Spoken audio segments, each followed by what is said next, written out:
Hello, all you happy people, and welcome to another episode of Pretty Doesn't Bite.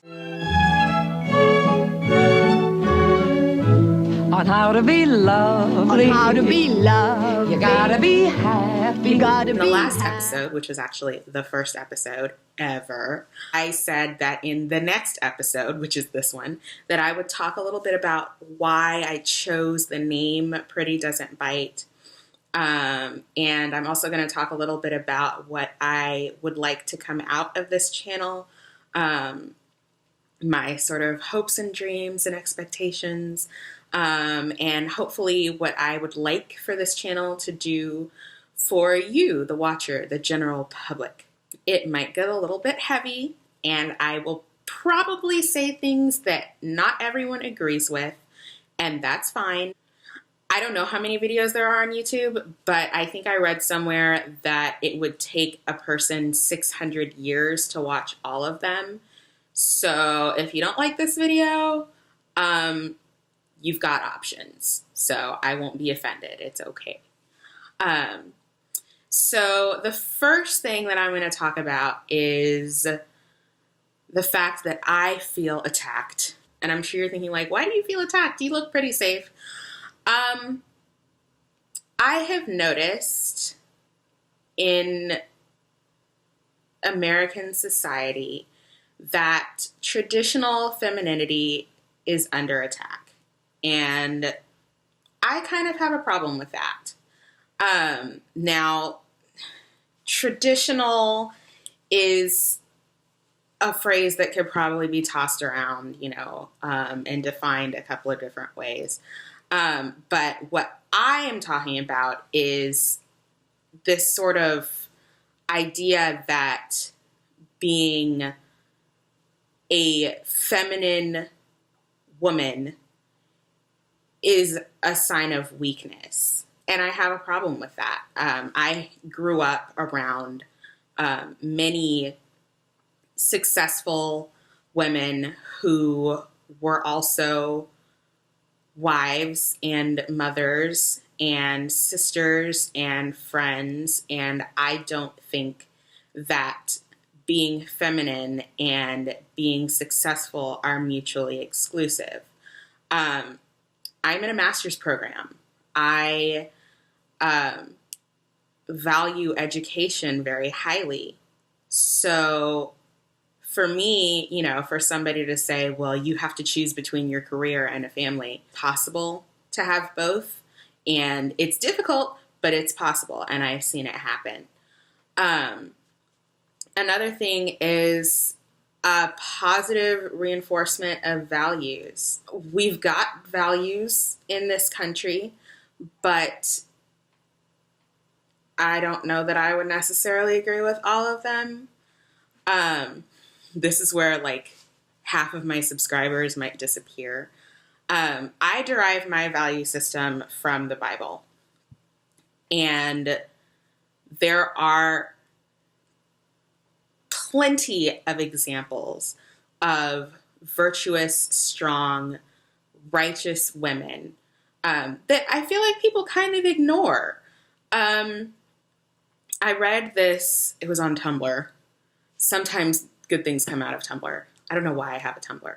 I read this sort of poetry / prose type thing that was talking about all of the impactful women in the Bible. And it started with Eve being the first woman and the mother of mankind, basically, and went on to talk about Rahab, who saved the Israelite spies and eventually was an ancestor to King David, who was an ancestor to Jesus, or I use like Hebrew, so Yeshua, and just talks about like how all these women were extremely influential. And I feel like if more people knew about that, they would be less inclined to label the Bible as a sexist book written by, I had this one girl tell me that the Bible was written by racist, sexist, homophobic old white men. And I don't know if she knew where the Middle East was, but I'm pretty sure that that is not an accurate description. But I digress.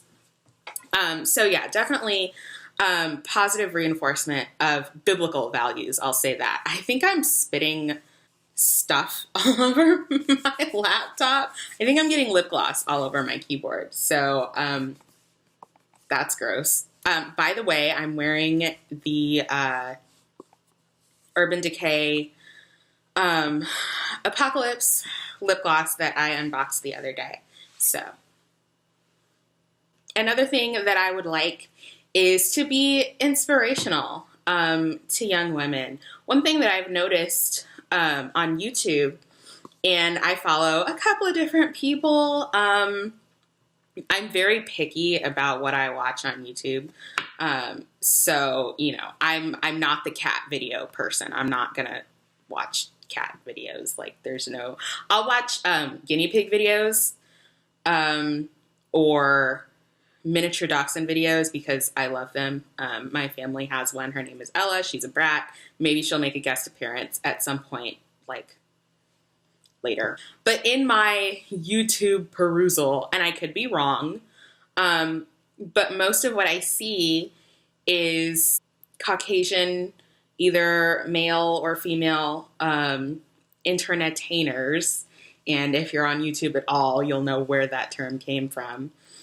And I'm not saying that there's a problem with that, but there aren't a whole lot of big name YouTube stars of color. I can think of maybe 3 or 4, and nobody that I know of in my age group. So I'm kind of hoping to fill that gap, and fill it in a way that is beneficial. I would like to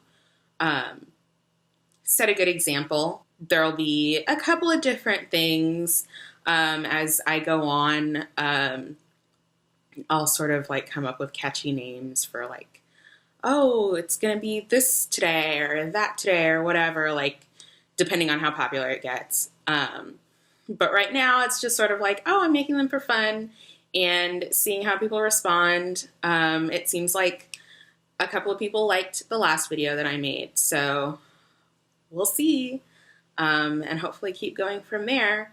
And finally, for the name of the channel itself, it's basically saying, you know, it's okay to be a woman. Like, there are so many influences in the world that say that this person can be a woman and that person can be a woman, but like, if you're actually born female, you have to fit into this sort of modern, this is what a woman is supposed to be.